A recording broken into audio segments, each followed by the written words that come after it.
Quiero empezar diciendo que con este ensayo busco proponer una nueva forma de entender la relación de estos dos, porque siento que durante tiempo su vínculo fue simplemente reducido a una relación tóxica, sometido a una lógica binaria de blancos y negros, cuando siento que esto es todo menos lo que se dice. Planeo articular el video basándome en aquello que muchas veces se salta o se minimiza cuando se trata de buscar respuestas sobre si estos realmente se gustan o si ha ocurrido algo más de lo que hemos visto en la serie. Daremos un vistazo sobre escenas como la del hospital, cuando Shinji estrangula a Asuka o la escena final de The End. Quiero profundizar sobre cuestiones que creo que no se han profundizado del todo, y así a lo mejor los hago escuchar algo nuevo sobre lo que se suele decir de estos y el mundo de Evangelion. Así que si les interesa, les invito a ver el video completo.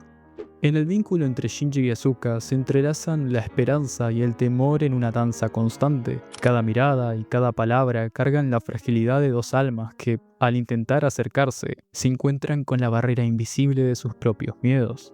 La tensión entre ellos se convierte en un susurro de deseo y de rechazo, un juego de acercamientos que se ven ensombrecidos por la vulnerabilidad. En cada gesto, en cada silencio, se refleja la dificultad con la que buscan relacionarse emocionalmente, un delicado equilibrio entre el anhelo de unión y el miedo a perderse.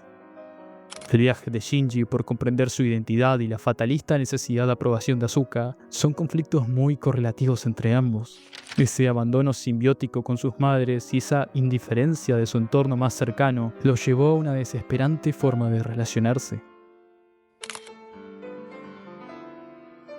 Desde el primer momento en el que Shinji es movido por el impulso de conocer qué necesita a su padre de él, se ve envuelto en un conflicto de negación constante en el que evita aquel dolor que le genera el inestable vínculo con Gendo. Para él, las vivencias son poco claras, ajenas a su entendimiento. Es por esto que la oportunidad de poder aclarar este lastimado pasado lo impulsa a comprender las exigencias de Gendo, siendo algo inconsciente que se presenta aunque él lo niegue.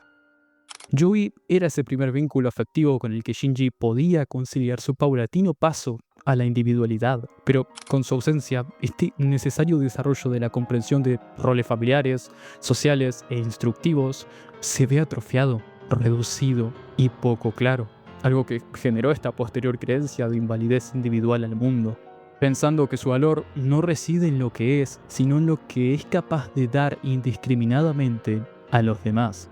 Si no es capaz de cumplir con lo que los demás demandan, entonces el pequeño reflejo de lo que conoce de él se rompe a pedazos.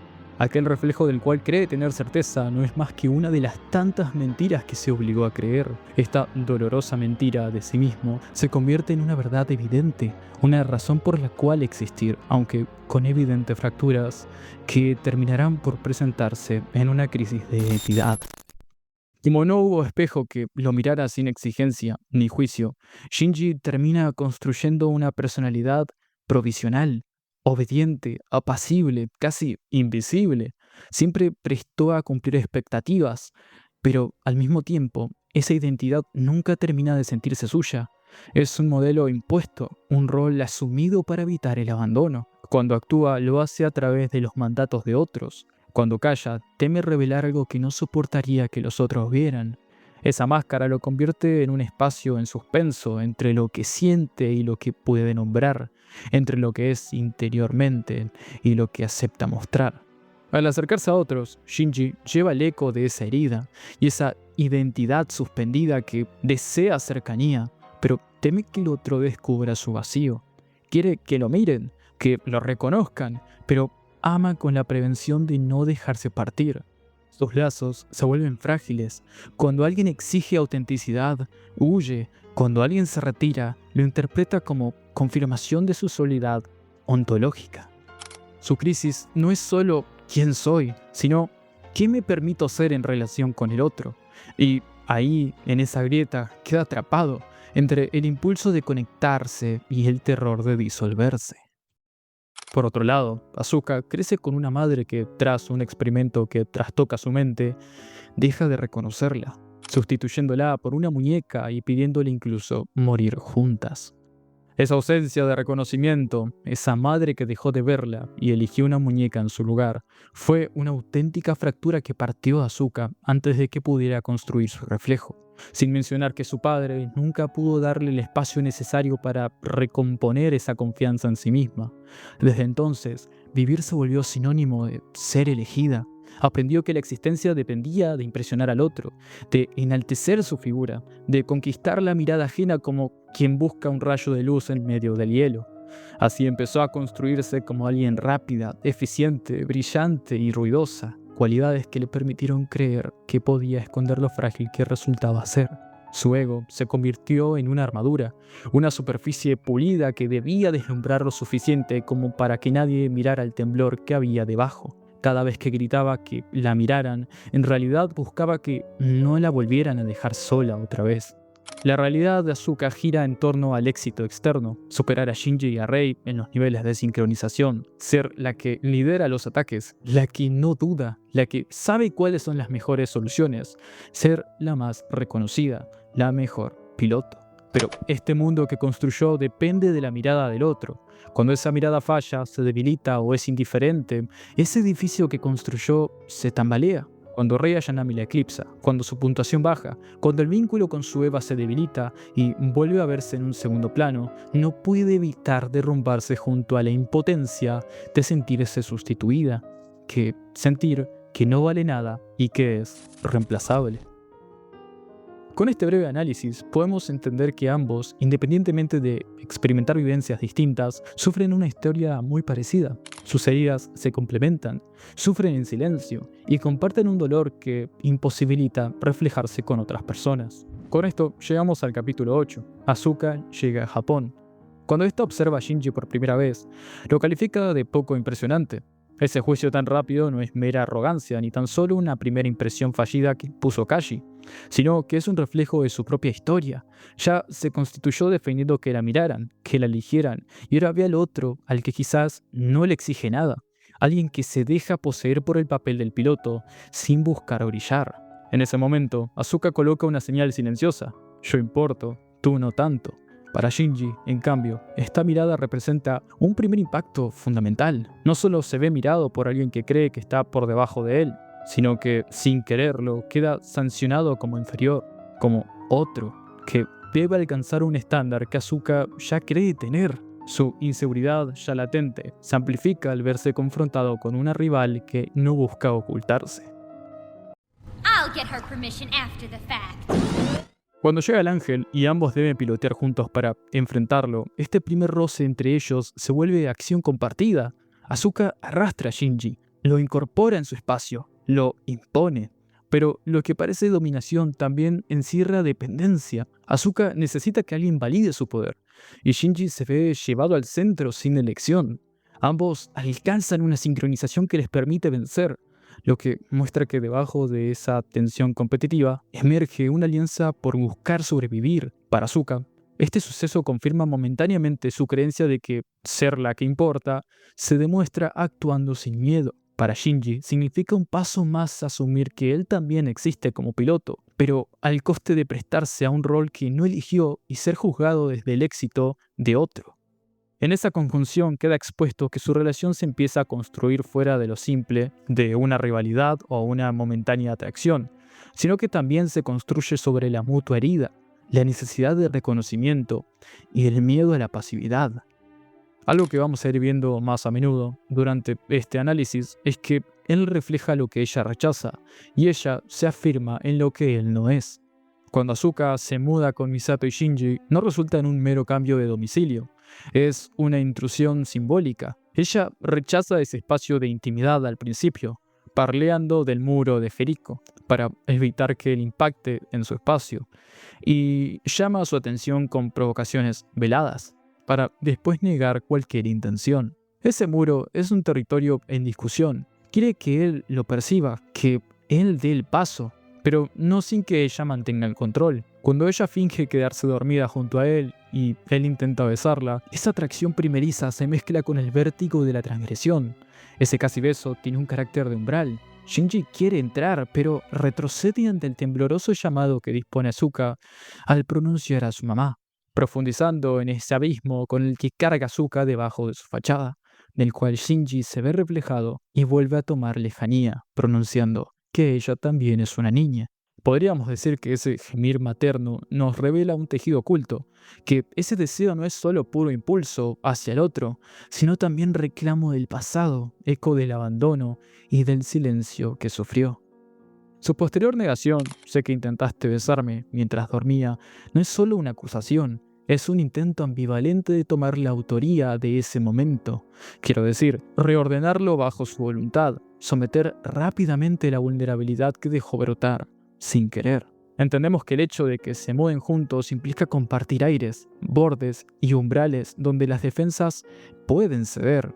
La convivencia, entonces, obliga a que la distancia fingida se convierta en proximidad forzada, y eso despierta lo más frágil que ambos ocultan. El ataque coordinado contra Israfel es una metáfora en acto, la necesidad de moverse como uno, de alinear voluntades, de fundir cuerpos simbólicos para triunfar, pero esa unión tiene un costo, la pérdida momentánea de las fronteras entre ellos.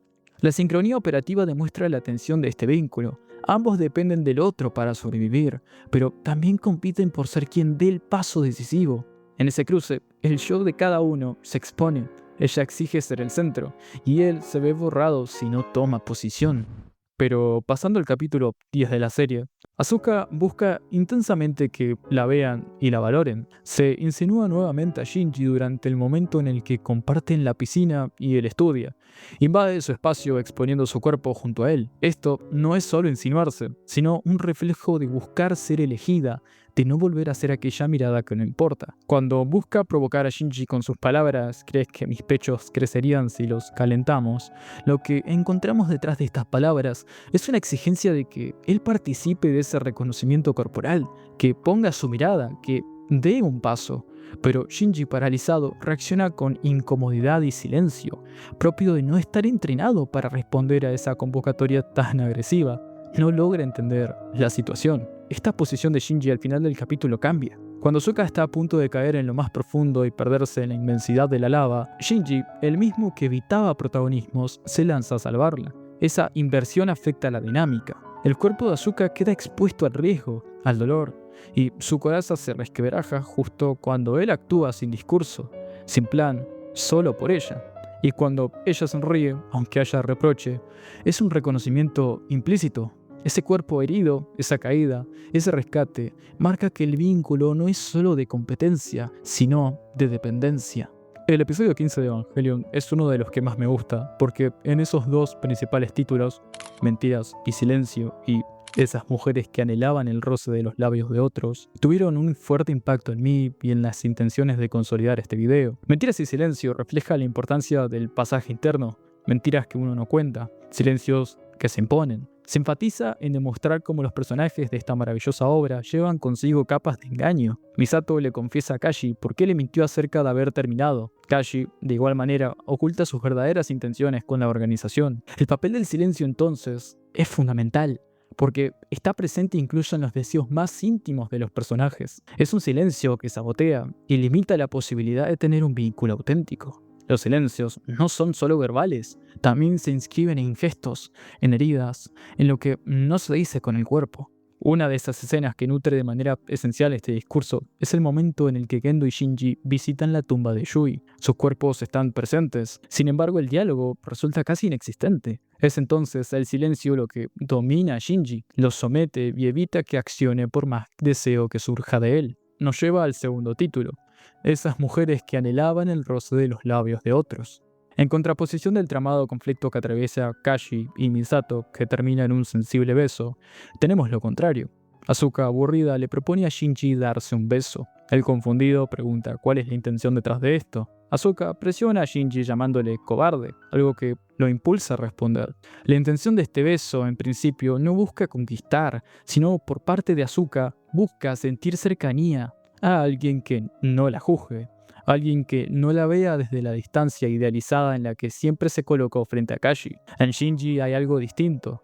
Le parece alguien torpe, inseguro, pero alguien muy auténtico, frágil, al igual que ella. Y ese reflejo vulnerable es una esperanza de sinceridad, de la posibilidad de realidad. Es entonces que este beso no solo surge del aburrimiento, sino de la necesidad de comprobar si todavía puede tocar a otro sin tener que fingir. Shinji no sabe qué hacer con esta intimidad repentina. El escenario nos presenta a ellos solos, con una distante canción de los auriculares del protagonista, que simbólicamente, al sacárselos, nosotros, al seguir escuchando la música de fondo, podría reflejar la lejanía que supone esta nueva vivencia para él. El desconectarse de estos auriculares que tanto refugio le suponen, es una forma también de salir de esa comodidad a la que se acostumbró. Por esto, no es de extrañar su inexperiencia, su falta de poder dentro de la situación. Está experimentando y ceder es un paso que le permite su deseo, pero la malinterpretación de Asuka, su conducta por quedarse sin aire, hace que lo interprete como rechazo. Su cabeza está entrenada para traducir vulnerabilidad en humillación. Es por esto que su reacción se siente forzada, exagerada cuando hace los huches. Ese beso fracasa por exceso de historia. Lo que Cargan les enseñó que el afecto siempre duele y es esa prudencia lo único que les permite no caer momentáneamente en el miedo de ser lastimados. Acá podríamos hablar de ambivalencia afectiva, es decir, la coexistencia simultánea de amor y odio. Ellos se desean, pero también temen, envidian o rechazan aquello que desean. Cuando Asuka besa a Shinji, su cuerpo responde con parálisis, no por indiferencia, sino por conflicto. El deseo despierta su ansiedad, la excitación se confunde con culpa. Él quiere recibir afecto, pero su historia con Gendo lo ha condicionado a esperar castigo después de cualquier intento de acercamiento. Un ejemplo de esto es cuando él trata de llamar a su padre para avisarle de la reunión que tendrá en el colegio. Sin embargo, Gendo vuelve a enfatizar esa lejanía con su hijo, con muchísima indiferencia. Esta ambivalencia se sigue presentando cuando Shinji supera a Asuka en las pruebas de sincronización. Ella reacciona con furia, pero no solamente por orgullo. Su enojo es, podríamos decir, el reflejo invertido del afecto. No soporta desear a alguien que a la vez la desarma. Ella cree que su identidad se sostenía por ser la mejor. En cambio, Shinji no compite, simplemente es. Y esa naturalidad despierta en Asuka una mezcla insoportable de envidia y deseo. Cuando Shinji es absorbido por el ángel de Liel y desaparece en el mar de Dirac, Asuka mantiene su papel de indiferencia. Se burla, jode con lo sucedido y trata la situación como un simple fallo, pero su cuerpo no miente, su tono es crispado. Sus gestos se tensan, su lenguaje corporal revela la angustia que no puede admitir. Cuando finalmente aparece y lo rescatan, ella aparece para visitarlo, no dentro, sino en el umbral, en la puerta. Algo que es revelado por Rei cuando decide irse. Al verse sus intenciones, se esconde. Desea verlo, pero teme que él la vea. Teme que la cercanía de su interés y preocupación desmientan la máscara. Al ser descubierta, Asuka avergonzada se congela entre la envidia y el afecto, entre el deseo de entrar y la necesidad de mantenerse intacta. El hecho de estar a medio camino, cerca de Shinji, pero a la vez fuera de la habitación, deslumbra esta constante ambivalencia entre el impulso de amar y su constante impulso de defensa. Algo que Shinji desquebraja un poco con una genuina risa. Avanzando con los acontecimientos, con Touji es elegido como piloto de la Unidad 3, Hikari habla con Asuka sobre sus intenciones con él, y la preocupación que le generaba creer que se estaba acercando a Rei. Antes de que Asuka le dé claridad, la conversación gira en torno en lo poco que son capaces de darse cuenta de sus intenciones Touji y Shinji, enfatizando en este último, ya que dice que es el peor de todos. Bueno, acá son evidentes las intenciones de Asuka cuando expresa esto. Le molesta la pasividad emocional de Shinji. Él no toma la iniciativa, que para ella equivale al desinterés. A él le interesa a ella, pero esa necesidad de complacer también anula sus intenciones. Pero cuando el ego de Asuka es sometido nuevamente tras ser superada, Shinji tiene que lidiar con la casi muerte de su amigo y lo que significó el despertar de Eva, teniendo por consecuencia que la convivencia Misato, Asuka, Shinji se fragmente, se separe y no vuelva a ser lo que una vez pudo ser. Esto empeora cuando Asuka se enfrenta al ángel Arael y es contaminada psicológicamente. Esto lleva a que su yo egocéntrico empiece a fragmentarse. Vemos un repaso de lo trágico que ha sido su vida, cómo la fachada detrás de lo que quiere proyectar se cae y con ello llega Shinji. Ella le reprocha que no sirve para nada, que no la puede ayudar, pero por sobre todo, no puede abrazarla, no puede estar para ella. Luego de derrotar al ángel, ella es rescatada, pero no es la misma que solía ser. Shinji se acerca a Asuka con una intención simple, casi infantil, de saber si está bien, pero es cuando se encuentra con su versión más quebrada, inerte y vulnerable. El deseo de Shinji por ayudar choca con una barrera invisible que no es solo cinta, sino la imposibilidad de Asuka de recibir ese gesto. La ambivalencia presente nos indica que ambos desean y temen el mismo contacto. La cinta de precaución entonces no prohíbe físicamente el paso, prohíbe el contacto emocional, prohíbe el atravesamiento de sus propias defensas.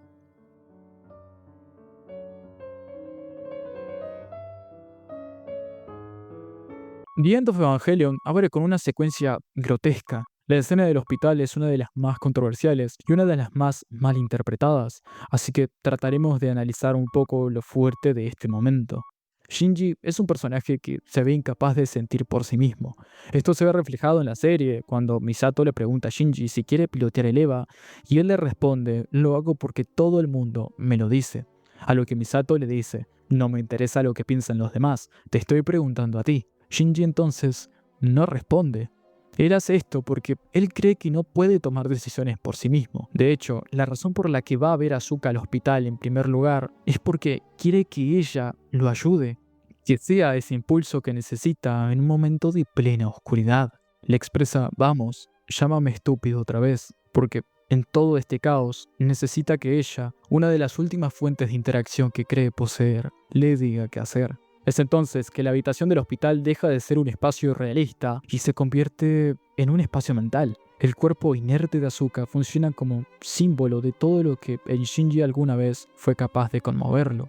El otro, el deseo, la diferencia. Cuando se encuentra frente a ella y actúa impulsivamente, no está buscando goce, está reaccionando ante el vacío absoluto. Es el gesto de quien no soporta la pasividad ni el silencio y necesita una señal, una mínima prueba de que el mundo todavía responde. Este es el punto más bajo del protagonista. La escena no busca ser placentera, busca transmitir su desesperación, horror y culpa inmediata. Para Freud, esto es un paso al acto, un intento torpe de transformar un dolor interno en algo tangible.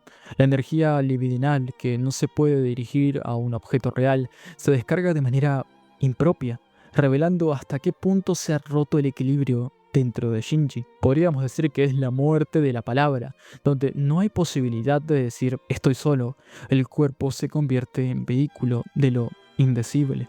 La acción de masturbarse puede verse como un intento de reanimar lo muerto, no Asuka, sino su propia capacidad de sentir. Esta escena siempre me llamó la atención porque rompe con todo cliché por establecerse y muestra qué ocurre cuando un individuo completamente aislado intenta confirmar su existencia a través de lo único que le queda, un cuerpo que no responde, donde entonces la humanidad se reduce a un reflejo instintivo. Una secuencia transmitida con frialdad, sin erotismo y prácticamente clínica.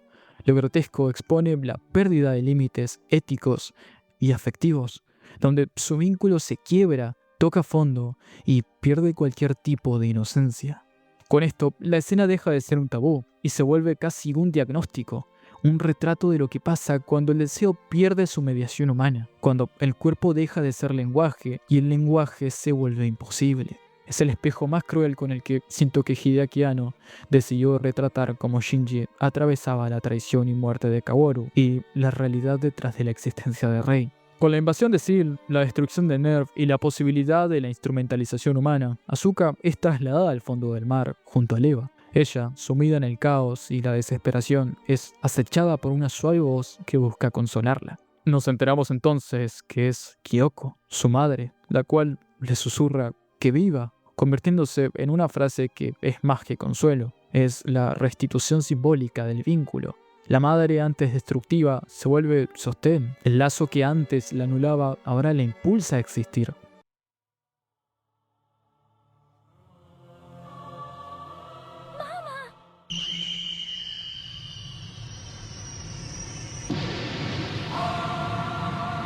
Por eso, el despertar del EVA 02 es tan intenso. Asuka ya no combate sola, combate con la parte materna integrada, reconciliada y ahora comprendida.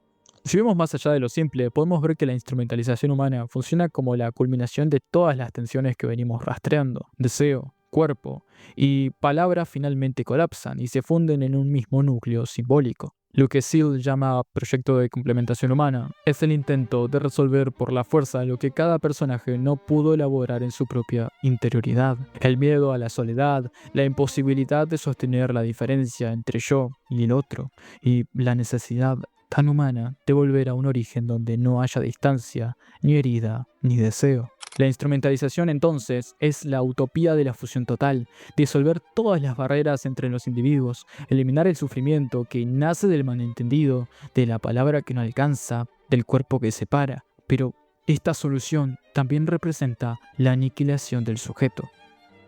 La línea entre la realidad y la percepción se desdibuja. Él y ella interactúan en un espacio donde las memorias, los deseos y las proyecciones se mezclan. Entonces, en este nuevo plano, las interacciones entre ellos se hacen más directas, más confrontativas y vulnerables. Asuka le reprocha que no entiende nada. Shinji afirma entender, pero Asuka efusivamente le responde que no. La patada simboliza ese deseo físico por chocar con esa barrera invisible puesta por ambos. El hecho de romper con ese límite permite el choque de la frustración interna de Asuka con esa errónea creencia de que Shinji puede entenderla. El calmo, pero tembloroso, cuestiona que ¿cómo puede entenderla si no es capaz de expresar sus sentimientos? ¿Cómo puede entender aquello que no ve? Es entonces que Rei aparece como mediadora, cuestionando si alguna vez ha intentado entender los pensamientos de Asuka. Es entonces cuando ella menciona que sabe lo que hizo en el hospital, proponiéndole que lo haga nuevamente junto a su presencia, a lo que fervientemente replica que si no puede ser de su posesión, entonces no le sirve para nada. Es en esto que Shinji le responde que lo trata al menos con amabilidad. Ok, hay que entender esto un poco fuera de lo literal. Asuka se refiere a esto como uno de los primeros actos de acercamiento directo. Al decir que conoce cuáles son sus fantasías con ella, busca reafirmar la regulación por su término, busca el control del vínculo y conectar fuera del simple valor sexual. La ambivalencia entre querer reafirmar lo que siente y lo que entiende de lo que conoce de Shinji genera este constante rechazo, del cual busca reafirmarse frente al riesgo de verse como objeto de la fantasía y la dependencia ajena. Es mejor humillar que mostrarse desprotegida. Cuando afirma que si no puede ser de su posición entonces no le sirve, primariamente se trata de una defensa narcisista. Si no puede poseer, controlar, prefiere cortar que exponerse a ser dependiente. Pero también puede ser tomada como una prueba de valor, someter el vínculo a una norma que la reafirme más allá del objeto que representó para Shinji, traduciéndose mejor en si no puedes comprometerte conmigo en la forma que yo exijo, entonces no te necesito. El pedido de amabilidad entonces se significa más allá de un simple deseo egoísta, sino del primer momento en el que las barreras empiezan a barrerse y las espinas lastiman más que nunca. Todo este proceso escala a un escenario muy conocido, una mesa donde hemos visto mucho a nuestros protagonistas, pero por sobre todo donde más han sido presentes las interacciones entre Shinji y Asuka. Contrario a esa anterior escena analizada, se encuentran solos, pero con una disposición donde las emociones y lo que tensionaba se manifiesta de forma cruda. Shinji, en su desesperación, busca un vínculo y al mismo tiempo se siente rechazado por Asuka, lo que lo lleva a un punto extremo de vulnerabilidad. Dice que quiere ayudarla, que quiere estar siempre junto a ella, pero Asuka, por su parte, se muestra defensiva, intentando mantener una posición de control y distancia. Entiende que los pedidos de Shinji no son más que egoísmo disfrazado de una falsa y poco genuina necesidad de entenderla. En ese espacio, clausurado, un living que ya no es hogar, sino vestigio. Lo que ocurre entre ellos no es un simple enfrentamiento ni un diálogo, sino la colisión de dos soledades que buscan sentido. Shinji, desgarrado entre el deseo de acercarse y el miedo a ser rechazado, intenta tocar lo real a través del otro. No busca dominio, busca existir en una mirada que lo confirme. Pero Asuka, que ha hecho de su coraza una forma de vida, interpreta cada acercamiento como una amenaza. Su frialdad no es indiferencia, es una defensa contra la posibilidad de volver a ser herida. En ese instante, el deseo de uno y la defensa del otro se confunden y lo que debía ser contacto se convierte en una lucha muda por no desaparecer. El escenario, casi un calco del episodio 23, es ese último momento en el que han interactuado, donde Shinji le confiesa la muerte de Kaji. Pareciese que esto fuese una reconstrucción de aquello que no se dijo y no se mostró durante esta secuencia. Todo el dolor y frustración de un vínculo que no se expresó por lo genuino, sino por la herida. Shinji intenta hablar, pedir algo tan elemental como amabilidad, pero sus palabras nacen rotas, contaminadas por la vergüenza. Asuka responde desde su abismo. Si no puede poseerlo, si no puede fijar su lugar en el deseo del otro, prefiere anularlo. La cafetera entonces cae, simbolizando la pérdida de la contingencia, la dispersión de la posibilidad de un vínculo que cae en el abismo. Ambos son, en el fondo, víctimas del mismo miedo, la imposibilidad de ser amados sin condiciones. La tensión no es sexual, ni siquiera romántica, es ontológica. El cuerpo se vuelve el único lenguaje cuando la palabra ya no alcanza, y entonces el gesto violento estalla, no como acto de crueldad, sino como último intento de conexión, como si al apretar la garganta del otro pudiera arrancarle una respuesta, una señal de vida que devuelva sentido al vacío. Esta escena me gusta entenderla como una metáfora del límite, el lugar donde el amor y la destrucción se confunden porque el lenguaje no puede sostener tanta verdad. El ahorcamiento no representa solo la necesidad de matar aquello que no le gusta de ella, sino el deseo de detener el silencio, de obligar al otro a decir algo que lo salve del aislamiento. Es el eco del impulso primordial, acercarse tanto al otro que la diferencia se vuelva insoportable, y cuando esa frontera se tensa hasta quebrarse, cuando el cuerpo ya no puede contener tanta pulsión, Come Sucertod irrumpe como el único lenguaje posible. Y lo dulce de su amargura arrastra la violencia hacia lo universal, revelando que lo que acabamos de ver no es un crimen, sino una plegaria donde dos humanos, intentando amarse sin saber cómo, enfrentan el terror de que amar también significa perderse. Con el fin de la instrumentalización humana, Shinji se despide de su madre. Lo que vemos no es solo una escena de despedida, sino el cierre de un ciclo para él. Su madre representa la fusión original, la seguridad absoluta, la indiferenciación. Es por esto que al aceptar separarse simbólicamente y simbióticamente, se acepta la individualidad. Es el paso del principio del placer al principio de la realidad, la aceptación de que existir implica estar solo, hablar, diferenciarse. Podríamos decir que el mar de LSL es el útero colectivo, el que posee la voluntad de salir de él, se compromete a nacer otra vez, con todo el dolor que eso conlleve. Shinji, al aceptar estas condiciones, emerge del mar y, junto a él, Asuka. Shinji vuelve a estrangular a Asuka, no porque quiera destruirla, sino porque necesita confirmar algo, que ella es real, que él no está solo, que el mundo al que regresó es distinto al de la fusión sin límites que él rechazó. Su acción es un grito corporal ante la imposibilidad de confiar, un intento de tocar al otro para sentirse vivo. Al mismo tiempo, la agresión revela su terror. Si ella responde, es que la separación existe. Si ella no reacciona, estaría atrapado nuevamente en el colectivo sin distensiones.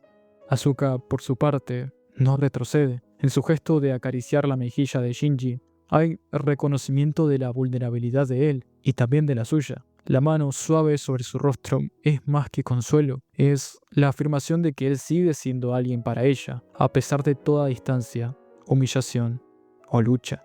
Cuando dice qué asco, no dice no te quiero, dice esto es humano y duele. Ese asco es híbrido, repulsión hacia el acto, pero también hacia lo que ese acto revela, la fragilidad, la soledad, la imposibilidad de amar sin miedo. Esa frase, entonces, pone fin al silencio que los precedía, pero no sana la herida, la contiene.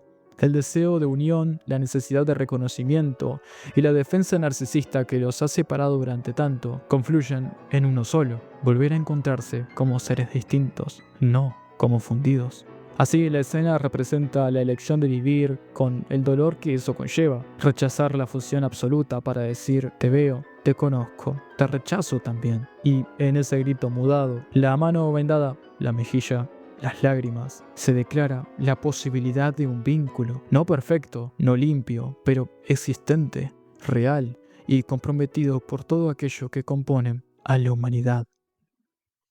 Como conclusión, quiero enfatizar en la creencia de que este vínculo que plantea Evangelion nos demuestra lo que cualquier persona puede llegar a atravesar a lo largo de su vida. Las relaciones entre personas no se traman entre lógicas de blancos y negros, sino sobre perspectivas, mismas que si enfatizamos en su comprensión de manera recíproca, fortalecerán los lazos con aquellos que más queremos. Asuka y Shinji son el ejemplo claro de qué pasa cuando una relación se desarrolla por medio de la mutua herida y cómo el desarrollo de los acontecimientos nos enseña las consecuencias de dejar estar estos silencios dolorosos y esas creencias encadenantes de nosotros mismos. Su desarrollo no es tóxico o simplemente una mala conjunción, son la consecuencia de lo cotidiano, de lo real, de lo que diariamente convive en nuestras vidas. Lo ideal muchas veces debe ser un modelo a seguir, pero la crudeza de vínculos como el de ellos nos permite enfatizar en lo más crítico y desesperante de nuestra naturaleza, ayudando no solo a ver más allá del escape, sino de la persistencia o la elección propia de lo que creamos correcto dentro de nuestras vivencias. Hoy en día, al menos, que es cuando más lo necesitamos.